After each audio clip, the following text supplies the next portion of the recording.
I love you. I love you. I love you. I love you. I'd say good morning because it's morning in Arkansas. But good afternoon or good evening wherever you are on this earth plane in this now moment. I wanted to read you some poetry this morning. I actually referenced Kai Coggin for you in a recent video. I haven't actually posted the video. I started, it ended up part one because I lost storage space and cell battery and got shut down this weekend when I was at the camper. And I don't know, I was just pouring out my heart. And it's interesting, I titled it so far, Revealing Getting to Know Me Part 1. And then I continued, as I do, to watch some Amodama every day, pretty much. And, of course, some profound stuff. She challenged several thoughts in there already. So if you haven't already learned to give yourself grace, asking for grace as well. Understanding that you've heard me say we are infinity unfolding.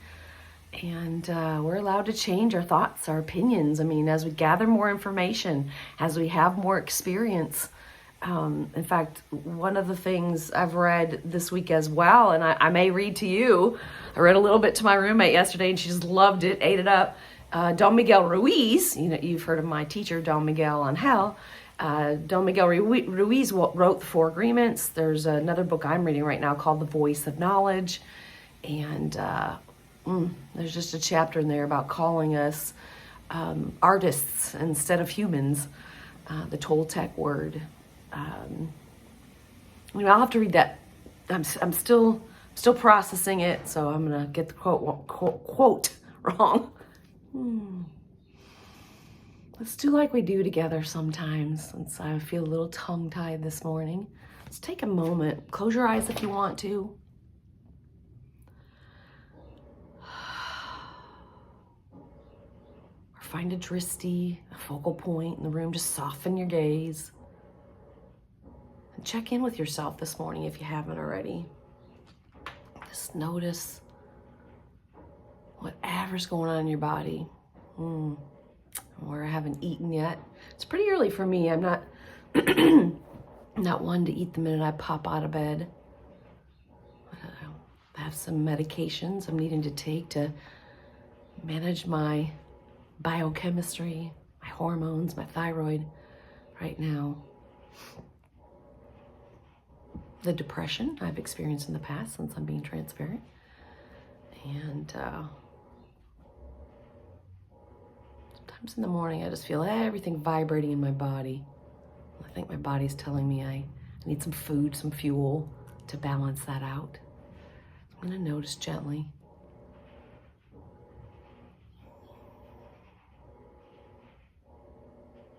I can admit I've been a little distressed by that idea lately when I feel that whatever's going on in my body that doesn't feel quite regulated, quite normal, quite balanced. Is that word, old word we use, learned in science, homeostasis.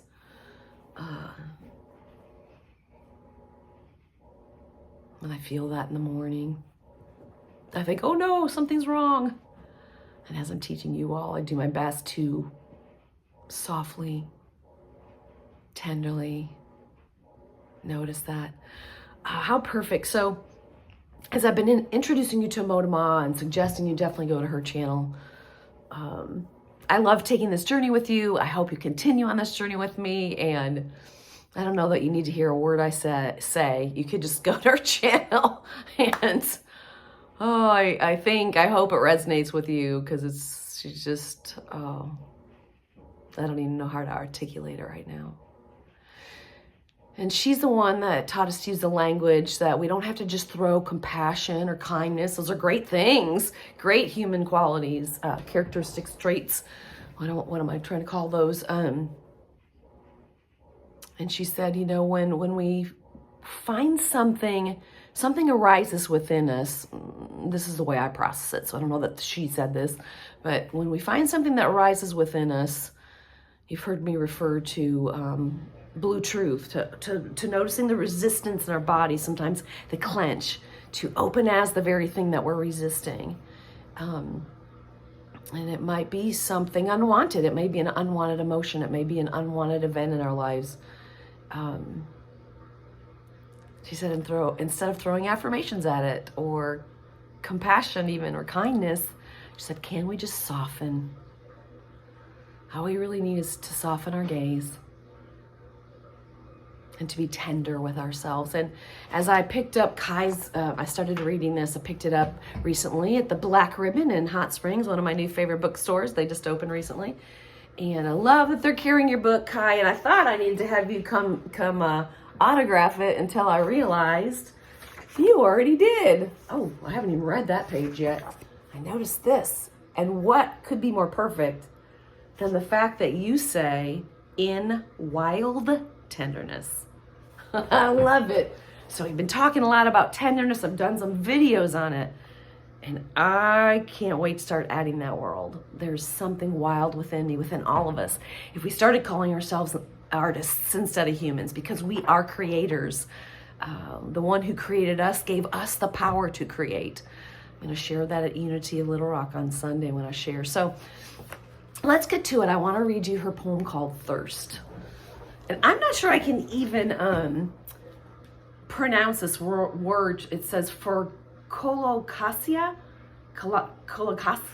See, it's a tongue twister. Colocasia esculenta. And if I had to guess, she is a nature mama. In fact, this new book of poetry is called Mother of Other Kingdoms. How awesome. And poems by Kai Coggin, K-A-I-C-O-G-G-I-N. And I'll bet that's the name of the plant that she refers to in this poem. Because she knows the names of plants, just like my mom does. She could, I don't know, I hope she doesn't forget just about everything in life, but she can walk past a plant and say, isn't that doing beautifully? And I can't even think of the name of any of them right now that she'll talk about. Even when I hear her say it repeatedly, it doesn't stick with me. Anyway, Thirst is the name of the poem. This morning's wonder is brought to you by the way an elephant ear can hold a drop of water.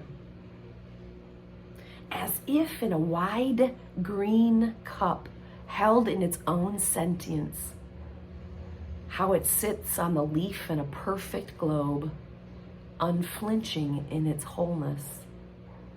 A sphere of light catching an early slant of sun rising. The drop does not roll away. It does not disappear into the chlorophyll of it all. Just hold steady in the elephant's impermeable insistence. Who notices these moments but the poets? Who takes the time to write lines of the way light shines? Through a single drop of water poised there on the morning leaf? Who sings the songs of these unheralded miracles but us minstrels, scribbling away in our quiet rooms, mumbling in our lonely corners, where we pray in poems that these miracles never cease to find us. Our eyes and hearts open, thirsty for a single drop. I love you. I love you. I love you. I'm tempted to read that to you all again. When it landed for me this morning, I wasn't all goofy, and sometimes when I come to y'all, it's funny. I could be feeling lonely before. I could be feeling sad, a little bit depressed, or just trying to stretch myself awake, and I get giddy to greet you and a little bit frenetic in my energy. So the first time I read this, it landed very differently. I'm going to go ahead. I'm trying to keep these videos shorter, so feel free to turn it off now if you got what you needed today. I'm going to read it one more time and see how you experience it this time. Thirst for Colocasia esculenta. This morning's wonder is brought to you by the way an elephant ear can hold a drop of water. As if in a wide green cup held in its own sentience. How it sits on a leaf in a perfect globe, unflinching in its wholeness, a sphere of light catching an early slant of sun rising. The drop does not roll away, does not disappear into the chlorophyll of it all, just holds steady in the elephant's impermeable insistence. I'm going to pause there. I think one reason I wanted to read it again is one thing Kai does for me. When I read this for the first time by myself in the privacy of my own home,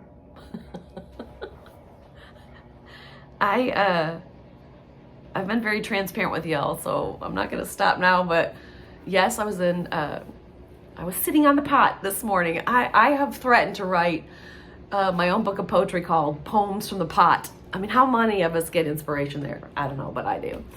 So I was sitting there, obviously in private, and as I read this the first time, I joined Kai, as I so often do in her poems.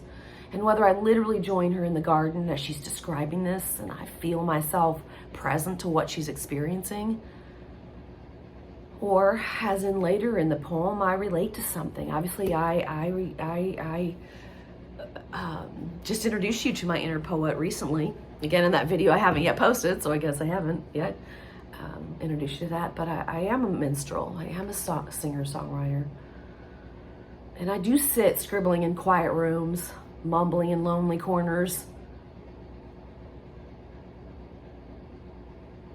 where we pray in poems. That these miracles never cease to find us. Our eyes and hearts open and thirsty for a single drop. Oh my gosh, that just so landed for me this morning. I mean, how often in life do you find yourself just thirsty, hungry for a morsel of something to shift your focus? If you're don't like what you're focused on, if it feels negative or heavy, or you're drawn into the past, or you're concerned about the future, we're learning to be tender. And today we're adding Kai's word, wild tenderness, offering ourselves wild tenderness. Yum, what a great combination.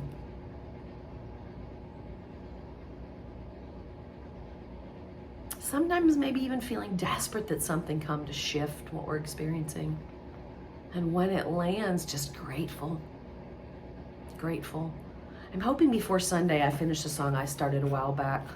Another moment where I woke feeling my depression and hadn't had what I needed yet to kind of wake up and feel anything else. And I felt overcome by, I don't remember if it was grief or sadness or fear or what was going on, but I felt overwhelmed, overcome by it. Didn't like what I was feeling at all. And I managed to get out. I don't think I was walking. It feels like I got in my car to drive somewhere. May have been to one of my favorite breakfast places back then. You know, hopefully you have places in your life that you go. We talked about smells, scents, like my Palo Santo that I love, and Copal or Nag Champa sounds that just shift our experience of things, and just put us in touch with life.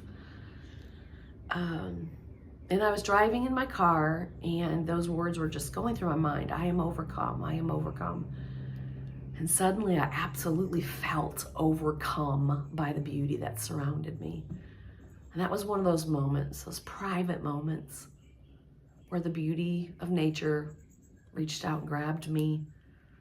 And instead of feeling overcome by a heavy emotion, I felt overcome by the beauty of nature.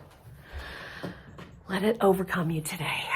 Let something beautiful, wonderful, something you're grateful for, overcome you, and be wildly tender with those moments that maybe otherwise felt unwelcome. I think I got permission. I reached out to Moda in a video they did just a couple days ago, and to Kavi, and she directed us to his poetry, and there's a poem there about everything wants to be welcomed home. I don't think that's the exact title of it, but I think he gave me permission to share that Sunday, so I'll share that with you all as well. every unwanted part of us, everything we've tried to lop off or send away or stuff down or suppress, repress, it all wants to be welcomed home, y'all. So welcome every part of yourself home today. I love you. Feel it. I love you. I love you.